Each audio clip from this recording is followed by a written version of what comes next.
আপনারা দেখছেন horror world. আমি ঘটনাটি ওনার মতো করেই বলছি, তাহলে শুরু করছি। আমি তখন সদ্য স্কুল ফাইনাল দিয়ে পরীক্ষা দিয়ে ঘরে বসে আছি।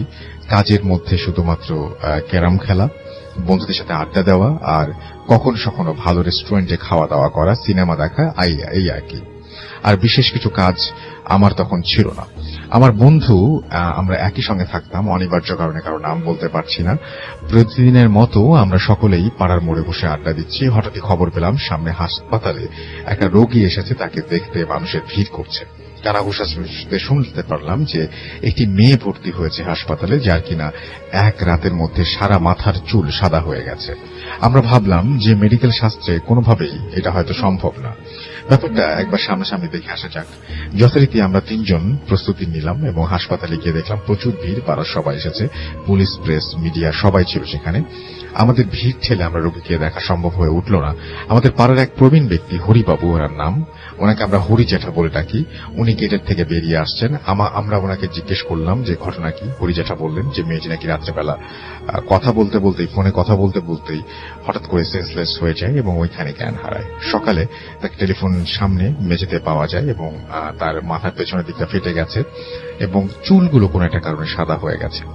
আমাদের খুব সুবিধা হলো না, তার কারণ এইটুক মানে পাড়ার মোড়েই আমরা শুনেছিলাম। কিছুটা উদাস হয়ে আমরা পাড়াতে ফিরলাম এবং আসল খবরটা পাওয়া গেল মিলনের কাছ থেকে। মিলন বলল যে আমাদের আরেক বন্ধু, সে বলল যে মেয়েটি নাকি রাত্রেবেলা মাঝে মাঝে এই ক্লাবে ফোন করত এবং গল্প করত, আর সেই রাত্রেও নাকি তাই হয়েছিল। কিন্তু হঠাৎ করেই ফোনের অপর প্রান্তে বিকট আওয়াজ সে শুনতে পায় এবং দেখে পরিচিত এক ব্যক্তি তার ঘরে উপস্থিত। এই পর্যন্ত বলে সে বলল যে ভাই, আমি এইটুকু জানি। আকাশ তখন হঠাৎই মিলনকে বলল, ভাই তুই ওই নাম্বারটা জোগাড় করে দিতে পারবি? ফোনের তোকে বিকেল বেলা কিছু খাওয়াবো আর কি, মানে কাটলেট খাওয়াবো আর কি। মিলন বলল ঠিক আছে, দেখছি। এবারে আকাশকে জিজ্ঞেস করলাম, কিরে তুই নাম্বারটা চাচ্ছিস কেন? ওরা দিয়ে কি করবি? আকাশ বলল, একবার ফোন করে দেখবো কি হয়। রমেশ ছিল আমাদের মধ্যে একটু ভীতু প্রকৃতির, কিন্তু প্রথমেই সে বলল যে এরকমটা করা ঠিক হবে না, কোথা থেকে কি হয়ে যায়। আমাদের বন্ধুদের মধ্যে আমি এবং আকাশ ছিলাম একটু ভীষণ অ্যাডভেঞ্চার প্রিয়। বললাম ধুর, কি আর হবে, একটা ফোন, তাতে আবার কি, যা হোক দেখা যাবে, মজা হবে। আজ রাত্রেবেলা আমরা করব এবং সবাই রাত 10টার মধ্যে বাসায় চলে আসবে। যথারীতি যেমন কথা তেমনই কাজ। বিকেলের মধ্যে সবাই ফোন নাম্বার জোগাড় করা হয়ে গেল এবং আমরা তিনজন 10টার ভেতরে আমাদের বাড়িতে এসে উপস্থিত হলাম। খাওয়া দাওয়া সেরে দরজা বন্ধ করে টেলিফোন নিয়ে বসলাম। তখন আনুমানিক রাত 12:30 বাজে। রিসিভার হাতে নিয়ে ডায়াল করলাম। ডায়াল করার সাথে সাথে রিং হলো, কিন্তু উল্টে অপর প্রান্ত থেকে একটা মহিলা কণ্ঠস্বর ভেসে উঠল, দিস নাম্বার ডাজন্ট এক্সিস্ট। আমি ফোনের রিসিভারটা হতাশ হয়ে নামিয়ে রাখলাম এবং আকাশকে বললাম যে এই নাম্বার তো এক্সিস্টই করছে না বলছে। আকাশ রেখে গিয়ে বলল, ধুর, তোর হাতে লাগছে না, আমাকে দে, ট্রাই করি। এবারে আকাশ ডায়াল করলো এবং একই জিনিস শুনতে পেল এবং নাম্বারটির কোনো অস্তিত্ব নেই। কিন্তু আকাশ যেটা করেছিল, ও কান থেকে রিসিভারটা নামায়নি। এবার একটা মহিলা কণ্ঠ শোনা গেল, যিনি বলছেন যে তোমরা আমাকে বিরক্ত করছো কেন? আকাশ বলল, এই নাম্বারটা আমরা পেপারে পেয়েছি, তাই ডায়াল করলাম, বিরক্ত করা আমাদের উদ্দেশ্য ছিল না। তখন অপর প্রান্ত থেকে সেই মহিলা বলল যে বিরক্ত করা তোমার উদ্দেশ্য ছিল না, কিন্তু আমি ভীষণ বিরক্ত হলাম, আমি শান্তিতে ঘুমিয়েছিলাম। এই পর্যন্ত বলে উনি হাসতে থাকলেন এবং তিনি বললেন তোমাদের সাথে যেটা হবে সেটার জন্য আমরা দায়ী নই। হাসি যাকে মানে একদম অট্ট হাসি। আকাশের মুখ চোখ দেখলাম একটু শুকিয়ে এসেছে। এবার কান থেকে ফোনটা নামিয়ে আমাকে দিল। আমি ফোনের রিসিভারটা কানে নিয়ে দেখি কোনো শব্দ নেই, ফোনের লাইন কেটে দেওয়া হয়েছে। আমি তখন আকাশকে জিজ্ঞেস করলাম, কিরে কি বললো, বলবি তো? ও আমাকে সংক্ষেপে ঘটনার বিবরণ দিল। আমি বললাম, এই ব্যাপার নিশ্চয়ই কোনো ক্রস কানেকশন হয়েছে এবং ভদ্রমহিলা রেগে এই কথা বলেছেন, দেখ সকালবেলা পুলিশকে না আবার আমাদের নাম্বারটা দিয়ে দেয়। এবার রমেশ বলল, অনেক হয়েছে তোদের অ্যাডভেঞ্চার, এবার বন্ধ কর, চল সবাই ঘুমায়, অনেক রাত হয়েছে। তারপর আমরা সবাই যে যার মতো ঘুমিয়ে পড়লাম। এরপর 7 দিন কেটে গেল, কোনো কিছু হয়নি। হঠাৎ একদিন ভোরবেলা প্রায় 5:30 বাজে, তখন ঠিক মতো আলোও ফোটেনি, আকাশ আমার বাড়িতে এসে হাজির। দেখলাম ও ভীষণ ভয় পেয়ে রয়েছে এবং আমি বললাম, কি রে এত সকালবেলা কি ব্যাপার? এবার আকাশ বলল, ভাই আমার সাথে অদ্ভুত অদ্ভুত সব ঘটনা ঘটছে। আমি বললাম, কিরকম? উত্তরে আকাশ বলল, আমি রাত্রেবেলা ঘুমাচ্ছি, হঠাৎ বুঝতে পারলাম ঘরের মধ্যে আমি ছাড়াও অন্য কেউ আছে। সে ক্রমাগত পায়চারি করছে। আমি আলো জ্বালিয়ে দেখি ঘর ফাঁকা। তখন বাথরুমে গেলাম, গিয়ে স্পষ্ট বুঝতে পারলাম আমার পেছনে কেউ সে দাঁড়িয়েছে, কিন্তু ঘাড় ঘুরিয়ে দেখি কেউ নেই। বিছানায় এসে পুনরায় ঘুমানোর চেষ্টা করলাম, কিন্তু কিছুতে ঘুম আসলো না।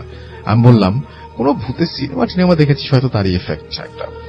তার উত্তরে সে যেটা বলল, আমি একটু চিন্তিত হয়ে পড়লাম। আকাশ বলল, ভোরবেলা আমি ঘুমোচ্ছি, তখন আনুমানিক 3:30-4টা বাজে। আমার কানের সামনে ফিসফিস করে এক মহিলা কণ্ঠস্বর আমাকে বলল, আমি ঘুমাচ্ছিলাম, আমাকে কেন জাগালি?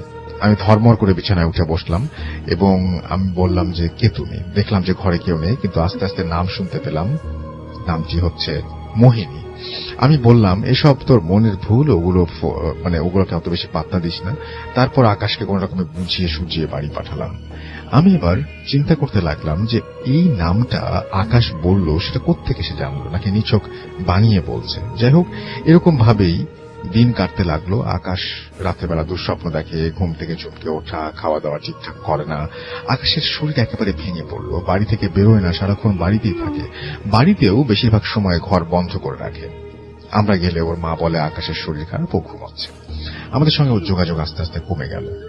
আমাদের এখানে গলগ্রিন নামে একটা জায়গা আছে, জায়গাটা মোটামুটি ফাঁকা থাকে। সন্ধ্যেবেলা একদিন আমি সাইকেল নিয়ে ওখান থেকে ফিরছি, হঠাৎই আমার মনে হলো যে পেছনের ক্যারিয়ারে কেউ যেন বসে আছে। এরকম হামেশাই হতো যে আমি রাস্তা দিয়ে যাচ্ছি, আমার কোনো বন্ধু দেখে যে সাইকেলে চেপে বসলো, তাই আমি ঘাড় না ঘুরিয়ে চলে আসি। এবারে তাকিয়েছি, হঠাৎ করে তাকিয়েছি এবং দেখছি একটা 4 চাকা গাড়ি এসে একদম আমার সামনে এসে ব্রেক করলো। প্রায় একটু জন্য ধাক্কা লাগেনি। আমি কোন রকমে বাড়ি ফিরলাম। রাত্রেবেলা খাওয়া দাওয়ার পর বিছানায় শুয়েই এসব নিয়ে ভাবছি, হঠাৎ দেখলাম আমার টেবিল ল্যাম্পটা ধপ করে বন্ধ হয়ে গেল। আমি উঠে সেটাকে চেক করার জন্য গেলাম, দেখি বাল্ব আছে, কানেকশন আছে, কিন্তু আলো জ্বলছে না। হঠাৎই আমার মনে হলো, যাই পাশের রুম থেকে একটা বাল্ব নিয়ে লাগিয়ে দিই। এই বলে আমি পাশের রুমে গিয়েছি এবং আলো জ্বলে উঠল। আমি ভাবলাম ঠিকই আছে, ভালোই আছে সবকিছু। তারপর আমি বাথরুমে গেলাম। বাথরুম সেরে যখন আয়নার সামনে দাঁড়িয়ে চোখে মুখে জল দিচ্ছি, তখন দেখলাম আয়নার কাঁচটা যেন ঝাপসা, ঠিক যেরকম শীতকালে হয়। আর সেখানে লেখা রয়েছে মোহিনী। নামটা দেখার সাথে সাথেই আমার মাথা আর কাজ করছিল না। আমি তখনই এসে আকাশকে ফোন করলাম। রিং হচ্ছে অপর প্রান্তে, ফোনটা কেউ ধরছে না। ফোনটা বেজে বেজে বন্ধ হয়ে গেল। একটা মহিলা কণ্ঠ হঠাৎই বলে উঠল, আমাকে তোমরা কেন বিরক্ত করছো? আমি তো ঘুমাচ্ছিলাম, আমাকে কেন জাগালে? তৎক্ষণাৎ আমার হাত থেকে ফোনটা পড়ে গেল। সেদিন রাতে আর আতঙ্কে ঘুমাতে পারলাম না। পরের দিন সকালবেলা উঠে ভাবলাম যে বাড়ির বড়দের ব্যাপারটা জানাতে হবে, কিন্তু আমি বুঝতে পারিনি ততক্ষণে অনেক দেরি হয়ে গেছে। সকাল হতেই মা আমাকে বললেন, তুই এক্ষুনি আকাশদের বাড়িতে যা, আকাশের শরীর খুব খারাপ। আমি সঙ্গে সঙ্গে বাড়ি থেকে বেরিয়ে আকাশদের বাড়ি গেলাম এবং শুনলাম আকাশ মারা গেছে। সকালবেলা বাথরুমে আকাশের বডি উদ্ধার করা হয়েছে। গলায় 4 আঙ্গুলের দাগ এবং চোখটা উল্টে গেছে, চোখের নিচে রক্ত জমে লাল হয়ে আছে। আকাশের বাড়িতে ওর বাবা মা ছাড়া কেউ থাকে না, আর বাবা মা নিজের সন্তানকে খুন করবে এটা হতেই পারে না। তাহলে কি হলো? আকাশের প্রাণটা কিভাবে গেল? আমি এসব নিয়ে ভাবছি। হঠাৎ দেখি আমার পাশে রমেশ। খবর পেয়ে সেও এসে হাজির হয়েছে। রমেশ আমাকে ফিসফিস করে বলল, ফোনের ব্যাপারটা কাউকে কিছু বলিস না, আমরা কিছুই জানি না। পুলিশ জিজ্ঞেস করলে এই কথাই বলবি। আমি বললাম, মানে? রমেশ বলল, মানে কিছু না, কখনো ডার্ক এনার্জি নিয়ে খেলতে যাওয়া ঠিক না। দেখলি তো আকাশের কি হলো? তুই জানিস 7 দিন ধরে আমার সাথে কি ঘটনা ঘটছে। আমি গোটা ব্যাপারটা ইগনোর করে গিয়েছি, তাই আমার কিছু হয়নি। আমি বললাম, তোর সাথে আবার কি হয়েছে? তখন রমেশ বলল যে আমার ঘরে বিভিন্ন জায়গায় আমি মোহিনী নামটি লেখা দেখি এবং আমি বাথরুমে আয়নায় যখন মুখ দেখতাম তখন অন্য কারো রিফ্লেকশন দেখতে পেতাম। কার রিফ্লেকশন? কোনো মানুষের। তাতে রমেশ বলল, একটি মেয়ের। সে কি বিভৎস চেহারা নিয়ে, চেহারা ভাই আমি তোকে ভাষায় বর্ণনা করতে পারবো না। যাই হোক, আমি পুরো ব্যাপারটা ইগনোর করে চলে আসতাম। ব্যাপারটা মনে করতাম কিছুই হয়নি, মনে করতাম যে আমার মন আমার সাথে খেলছে। আমি রাতের পর রাত জেগে থাকতাম, কানে হেডফোন দিয়ে ওয়াকম্যান দিয়ে গান শুনতাম। স্পষ্ট বুঝতে পারতো টোকা দিচ্ছে।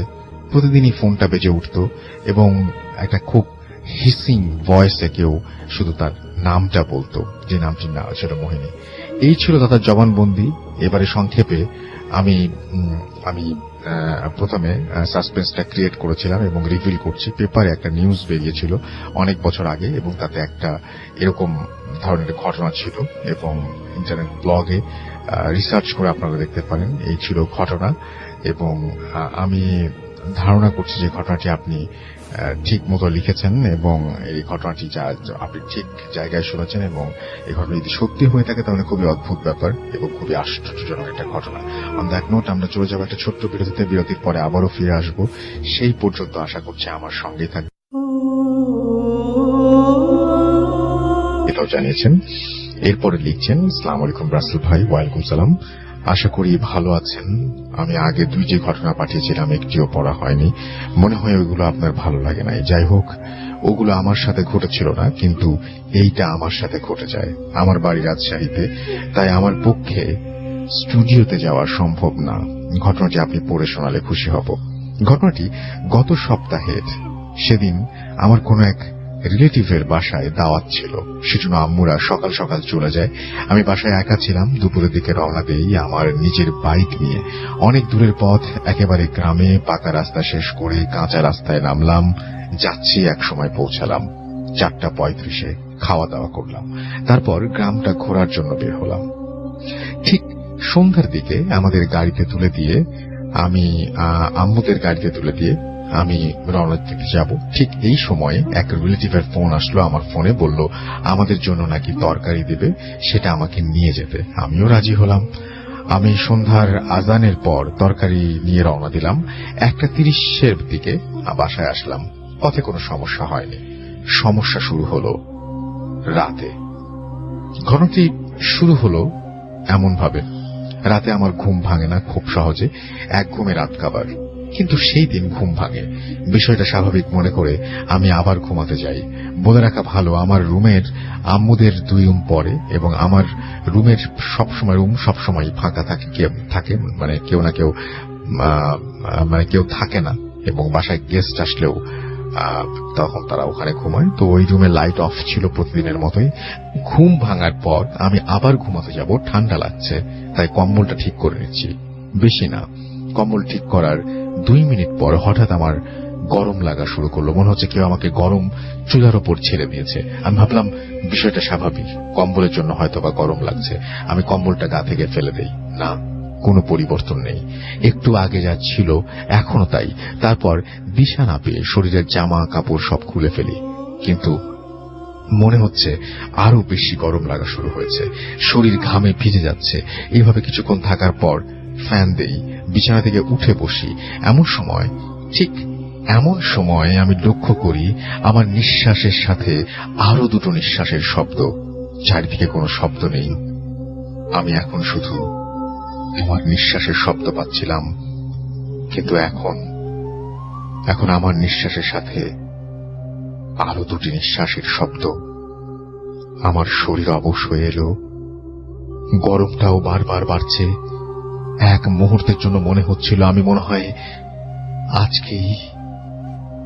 তারপর হঠাৎ করে মনে হলো এটা মনে হয় কোনো হ্যালুসিনেশন। তাই তাড়াতাড়ি ফোন বের করলাম বালিশের নিচ থেকে। ঘড়ি দেখলাম 3:23 বাজে। একটা গান প্লে করলাম ফুল সাউন্ডে। তখন মনে হচ্ছে নিঃশ্বাসগুলো আমার ঘাড়ের কাছে, আমার পেছনে। আমি গান অফ করলাম। মনে হলো নিঃশ্বাসগুলো ওই ঘরের দিকে চলে যাচ্ছে। না, এটা আমার হ্যালুসিনেশন ছিল না। বুঝতে পারলাম, কারণ এখন শুধু নিঃশ্বাসই না, ওই ঘরে 2জন মানুষ যদি একসাথে চলাফেরা করে এবং ঘরের বিছানা ও জিনিসপত্র ব্যবহার করে, তাহলে যেমন আওয়াজ হবে ঠিক তেমন আওয়াজ আমি পাচ্ছি। মনে হচ্ছে ওই ঘরে 2জন। ওই ঘর আমার ঘরের মাঝে একটা দরজা আছে যেটা সবসময় খোলা থাকে। আমি সেই দিকে তাকিয়ে থাকি। বুকের বাম পাশটা এত জোরে জোরে ধুকধুক করছে। তার শব্দ এবং 3 জনের শব্দে আমার কানের পর্দা ফেটে যাবে, এমন একটা অবস্থা। আমি তাকিয়েছিলাম ওই ঘরের দিকে, কিছু দেখতে পাইনি। ওই অন্ধকারের মাঝে আরো ঘন অন্ধকার যদি একটু পর পর আসা যাওয়া করে, তাহলে যেমনটা দেখাবে আমিও ঠিক তেমনটাই দেখছিলাম। আমি আর পারি নাই। সূর্যের সীমা ভেঙে গেল। আমি আব্বুকে ফোন দেই। আব্বু ফোন ধরে। আমি বলি, আব্বু আমার ঘরে একটু এসো তো। কথা বাড়ায় না আব্বু, ফোনটা কেটে দিল। আমি ঠিক শুনতে পেলাম আব্বু দরজা খুলল। থেমে গেল নিঃশ্বাসগুলো। এখন শুধু নিঃশ্বাসটা শুনতে পাচ্ছি আমার। আব্বু আসলো। আব্বুকে বললাম, ওই ঘরে মনে হয় কেউ আছে, দেখো তো। আব্বু লাইট দিল। না, কিছুই নেই। আমিও গেলাম আব্বুর সাথে, কই কিছু নেই তো। কিন্তু আমি আব্বু দুজনে অবাক হলাম, ঘরের কোনো জিনিস ঠিক নেই। বিছানাটা এমন করে রাখা হয়েছে যেন এই মাত্র কেউ বিছানায় শুয়েছিল, ফোমগুলো এখনো দেবে আছে। আব্বু বিষয়টা বুঝতে পারল। আমার অবস্থা দেখে, এই রুমের অবস্থা দেখে আব্বু আমাকে তাদের ঘরে নিয়ে গেল ঘুমানোর জন্য। অবাক হলাম, আব্বুদের রুমে গিয়ে দেখি আম্মু কম্বল গায়ে দিয়ে শুয়ে আছে, আর আমার রুম থেকে বের হওয়ার পর আমার ঠান্ডা লাগা শুরু হয়েছিল। আব্বু তাদের সাথে ঘুমোতে বলল, কিন্তু কম্বল ছিল না আমার গায়ে দেবার মতো। তাই আম্মু আব্বুকে বলল কম্বলটা নিয়ে আসতে। মজার বিষয়টা হচ্ছে, আব্বু যখন আমার রুমে ঘরে কম্বল আনতে যায়, তখন আব্বুও ঠিক শুনতে পায় সেই দুটি নিঃশ্বাসের শব্দ। ঘটনা এখানে শেষ, কিন্তু আমাকে পরের দিন ঝাড়ফুঁক করতে করে আনা হয়। কয়েকটা আমল বলে দেওয়া হয়, আমি এগুলো করছি। এখন প্রতি রাতেই ঘুম ভাঙা শুরু হয়েছে, কিন্তু নিঃশ্বাসের শব্দটা পাই না, মাঝে মাঝে পাই। আমার সাথে এটা কেন হলো আমার জানা নেই, তবে ঘটনাটি বিশ্বাস কিংবা অবিশ্বাস করা পুরোই আপনার ব্যাপার। কেউ ওই পরিস্থিতিতে না পড়লে বুঝবেন না ওই পরিস্থিতিতে কেমন লাগে।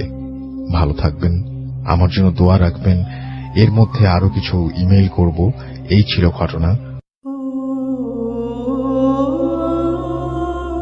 তো বলছি, আপনারা বেশি করে ঘটনা পাঠান, অডিও ক্লিপ পাঠান। চলে যাচ্ছি ঘটনায়। হ্যালো, আসসালামু আলাইকুম রাসেল ভাই। ওয়ালাইকুম সালাম। আশা করি আল্লাহর অশেষ রহমতে ভালো আছেন। আমার নাম রনি, রংপুরের একটা কোম্পানি থেকে বলছি। কিছু সমস্যার কারণে স্টুডিওতে এসে ঘটনা বলা আমার পক্ষে সম্ভব না, তাই ইমেইল করে পাঠালাম। ভালো লাগলে পড়ে শোনাবেন। আজ যে ঘটনাটা শেয়ার করব সেটা আমার মায়ের সাথে ঘটে যাওয়া একটা নির্মম ব্যাখ্যাহীন ঘটনা।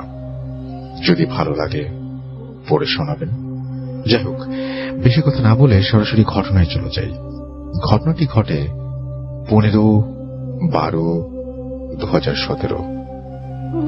আমি আমার মা কিছু কেনাকাটার জন্য বাজারে গেলাম। একটা কথা বলে রাখা ভালো, আমাদের বাসা থেকে মেইন শহর মাত্র 3 কিলোমিটারের রাস্তা। যাই হোক, অনেক সময় ধরে কেনাকাটা করে অনেক ক্লান্ত ছিলাম, আর ক্ষুধাও পেয়েছিল। তাই ভাবলাম কোন একটা হোটেলে কিছু খেয়ে বাসায় ফিরে যাব। আমি আমার মায়ের হাত ধরে রাস্তা পার করলাম। একটা কথা বলতে ভুলে গেছি, আমার মা অনেক আগের কালের মানুষ, তাই রাস্তাঘাট তেমন চিনত না। এরপর রাস্তা পার হয়ে আমি আমার মাকে নিয়ে একটি মিষ্টির দোকানের সামনে গেলাম, কিন্তু হোটেলের সামনের দিকে কোনো সিট খালি ছিল না। অতঃপর আমি আমার মাকে বললাম, একটু দাঁড়াও, আমি দেখে আসি হোটেলের শেষ দিকে কোনো সিট খালি আছে কিনা। গিয়ে দেখলাম শেষ কর্নারে একটা সিট খালি আছে। তো আমি আমার মাকে ভেতর নিয়ে আসতে বলবো, এমন সময় বাইরে এসে দেখি আমার মা নেই। ভাবলাম হয়তো আশেপাশে আছে। প্রায় 10 মিনিট খুঁজলাম, কিন্তু আমার মাকে পেলাম না। আমার বুকটা একটু মোচড় দিয়ে উঠল, কারণ আমার মা তো রাস্তাঘাট চেনে না। তাহলে কোথায় গেল? আর এই কয়েক মিনিট সময়ের মধ্যে কোথায় যেতে পারে? অনেক খোঁজাখুঁজি করলাম, কোথাও পেলাম না। আমি এবার মাকে ফোন দিলাম যে তুমি কোথায়, কিন্তু আমার মা যা বলল তা শোনার জন্য আমি মোটেও প্রস্তুত ছিলাম না। বলল, আমি কোথায় আছি জানি না, আর যে জায়গায় আছি সেটা চিনি না। আমার মা অন্য রাস্তাগুলো না চিনলেও আমাদের বাসায় যাওয়ার রাস্তাটা চিনত। তাহলে কোথায় গেল? আমি কি করব বুঝতে পারছি না। এত বড় শহরে কোথায় যাব, আর কাকে যেয়ে জিজ্ঞেস করব, কাকে চিনি? সবাই নিজেকে নিয়ে ব্যস্ত। আমার মুখ দিয়ে কথা বের হচ্ছে না, যেন আমি বোবা হয়ে গেছি। যাই হোক, আমি একটু শক্ত করলাম নিজেকে। মাকে বললাম, তুমি কোনো চিন্তা করো না, আমি আছি। তখন বললাম, তোমার আশেপাশে যেই থাকুক না কেন তাকে ফোনটা দাও। একটা লোককে ডেকে ফোনটা দিল। আমি হ্যালো বললাম, ভাই আমি বিপদে পড়েছি, আমার মা রাস্তা ভুল করে কোথায় যেন চলে গেছে, একটু বলবেন যে জায়গাটা কোথায়? লোকটি যা বলল তা শুনে আমার মাথায় আকাশ ফেটে পড়ল। লোকটি বলল, এটা শাপলা। যারা রংপুরে আসছেন বা রংপুর সম্পর্কে জানেন তারা চিনবেন। আর আমরা যে হোটেলের সামনে ছিলাম সেটা হচ্ছে পায়রা চত্বর, কিন্তু মজার ব্যাপার হচ্ছে পায়রা চত্বর থেকে শাপলা ৩-৪ কিলোমিটারের রাস্তা। তাহলে এই কয়েক মিনিটে সেখানে আমার মা গেলেন কিভাবে? অটো রিক্সা বা রিক্সায় গেলেও মিনিমাম 10 মিনিটের মতো লাগে, আর পায়ে হেঁটে যাওয়ার তো প্রশ্নই আসে না। আর তাহলে ওই রংপুর সিটি কর্পোরেশন নির্বাচন চলছিল, ওই সময় রাস্তায় অনেক জ্যাম ছিল। তো যাই হোক, আমি লোকটিকে বললাম, ভাই ওনাকে একটা রিক্সায় তুলে দিয়ে পায়রা চত্বরের কথা বলেন। লোকটি আমার মাকে রিক্সায় তুলে দিয়ে ঠিকানা বলে দিল। এরপর 15-20 মিনিট পর আমার মা আসলেন। কোনো কথা বলতে পারছেন না, শুধু ঘামছেন আর কাঁপছেন। মনে হয় এখানে পড়ে যাবেন। আর কিছু না খেয়ে আমি সোজা মাকে নিয়ে বাসায় আসলাম। একটু ঘুমানোর পর মাকে জিজ্ঞেস করলাম, কি হয়েছিল তোমার, আর তুমি এত দূরে গেলে কিভাবে? উত্তরে মা যা বলল তা শুনে আমি রীতিমতো অবাক। বলল, তুই যেখানে রেখে আমাকে মিষ্টির দোকানের ভেতরে গেলি, তখন কোন একটা বাতাস আমার গায়ে এসে লাগলো। একটু পর দেখি তুই নেই, আর আমি যে জায়গায় দাঁড়িয়ে, সে জায়গাটি আমি আগে কখনো দেখিনি। পরে সবার মুখে শুনতে পারলাম, মিষ্টির দোকানে নাকি জিনের মানুষের চেহারা ধরে মিষ্টি কিনতে আসে। হয়তো এটা তাদেরই কাজ। এই ছিল আমার ঘটনা। যদি পড়ে শোনান অনেক খুশি হব। আমার কাছে আরো অনেক ঘটনা আছে, উৎসাহ পেলে পাঠিয়ে দেব। আল্লাহ হাফিজ। রনি। ঘটনা আপনারা শুনলেন, আপনারাই বলবেন যে কি রহস্য আছে। একটি বাতাস গায়ে লাগার সঙ্গে সঙ্গে সেই বাতাস একটা মানুষকে ছিটকে এত দূর নিয়ে যাবে, এটা কিভাবে সম্ভব? চোখের নিমিষে একটা মানুষ কিভাবে একটা জায়গা থেকে এত দূরে ছিটকে যেতে পারে? তো সাইক্লোন না। আপনারা জানেন কি হয়েছিল সেদিন। চলে যাচ্ছি ডক্টর আলিফের কাছে তার ঘটনা শোনার জন্য। আসসালামু আলাইকুম লিসেনার্স। আসসালামু আলাইকুম রাসেল ভাই। ওয়ালাইকুম সালাম আলিফ, ওয়েলকাম টু ভূত এফএম। এবং আমি I am very happy today যে you are here, and I think জানেন তো রাসেল সবাই খুব অল্প সময় পাই আর কি, একদম নিজের জন্য অল্প সময় পাই আর কি, সেটাই। তারপর আজকে চলে আসছি। আমি এক সপ্তাহ 10 দিন আগে বলেছিলাম যে আমি আসবো। একদম, and you are looking good. So আমরা চলে যাই সরাসরি ঘটনায়। জি, তো রাসেল ভাই ঘটনা শুরুর আগে এই যে লুকিং গুড যেহেতু বললেন, সুলতান ভাইকে ধন্যবাদ দিতে হয়, আমার ট্রেনার। তো ঘটনা শুরু করবো, যার ঘটনা শুরু করবো তার নাম জামিল। তো উনি ঢাকায়, গ্রামের বাড়ি ভোলা। এই যে আজকে যে ঘটনাটা রাসেল ভাই শুরু করলেন আপনি একটু আগে, বাতাসে নিয়ে গেল, আমার ঘটনাটা একটু কানেক্টেড। ওকে। তো ভোলা থেকে সে ঢাকায় একটা কলেজে অনার্স পড়ার জন্য চান্স পায় 2002 সালে। আচ্ছা। তো চান্স পাওয়ার পরে এক আত্মীয়র বাসায় সে ওঠে। আত্মীয়র বাসা হচ্ছে আপনার পুরান ঢাকাতে। তো আমার আজকে ঘটনা রিলেটেড মোটামুটি পুরান ঢাকা রিলেটেড ঘটনা। আচ্ছা।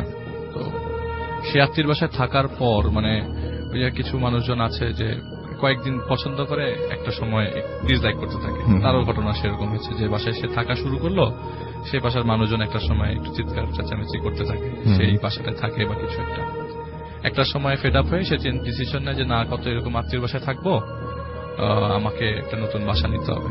আচ্ছা, আমি পড়াশোনা করতে পারি, আমার বাসায় যে একটা আর নিজের একটা এনভায়রনমেন্ট দরকার আর কি।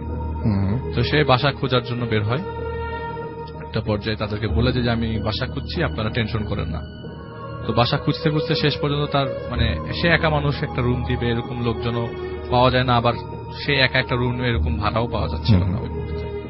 তো শেষ পর্যন্ত সে যাত্রাবাড়িতে একটা বাসা পায় আর কি। আচ্ছা। 2002 সালের ঘটনা রাসেল ভাই। ওই মুহূর্তে বাসা পাওয়াটা যাত্রাবাড়িতে খুব ইজি। উনি বলে যে তখন অনেক বাসা যাত্রাবাড়িতে ছিল। তো সে একটা রুম পায়, যেই বাসাটায় ভাড়া নেয় ওই বাসার মালিক একজন হোটেল ব্যবসায়ী, ভাতের হোটেল আছে তার মেসিয়াররা আবার যেই জায়গাটায় উনি ভাড়া দিতে চাচ্ছেন ঠিক পাশের রুমটাতে তার মেসিয়াররা থাকে। আর সে যে রুমে থাকবে সেই রুমটা হচ্ছে কর্নারের একটা রুম। সেই রুমে আবার ওনার হোটেলের রান্না হতো আগে। তো যেখানে হোটেলের রান্না হতো সেই জায়গায় এখন আর রান্না হয় না। তো সে চিন্তা করে না, এই রুমটা ভাড়া দিয়ে দিব। তো সে ভাড়া দেয়, একটা সময় টুলেট খুঁজে সে রুমটা পায়। তো সবকিছু কনফার্ম করে সে তার অল্প বিছানা নিয়ে এখানে চলে আসে। ঘটনার দিন যাই। ঘটনার দিন আপনার ওই সময়টা আর কি গরম, মানে ওই দিনটা প্রচন্ড বাতাস। এই বাতাস বইতে বইতে কাল বৈশাখীর দিকে রূপ নেয়, মানে যে অনেক বড় ঝড় আসবে আর কি। আচ্ছা। তো বাসের মধ্যেই ছিল সে। বাস থেকে যখন সে বাসার দিকে নেমে বাসার দিকে দৌড় দেয়, কারণ মনে হয় যে ঝড়ের সাথে এখন বৃষ্টিটাও নামবে, সে দৌড়ে বাসায় যায়। বাসায় ঢুকতেই ইলেকট্রিসিটি চলে যায়। আর ওই মুহূর্তটাতে এরকম ছিল যে 2 ঘন্টা ইলেকট্রিসিটি থাকতো না, 1 ঘন্টা থাকতো। আচ্ছা। তো সে বাসায় ঢোকার পরে অন্ধকার, মোমবাতি জ্বালায়। মোমবাতি জ্বালানোর পর দেখলো যে রান্না বান্না তো কিছু হয় না, রাতে তো কিছু খেতে হবে, যা আছে তাই কোটা শুরু করে।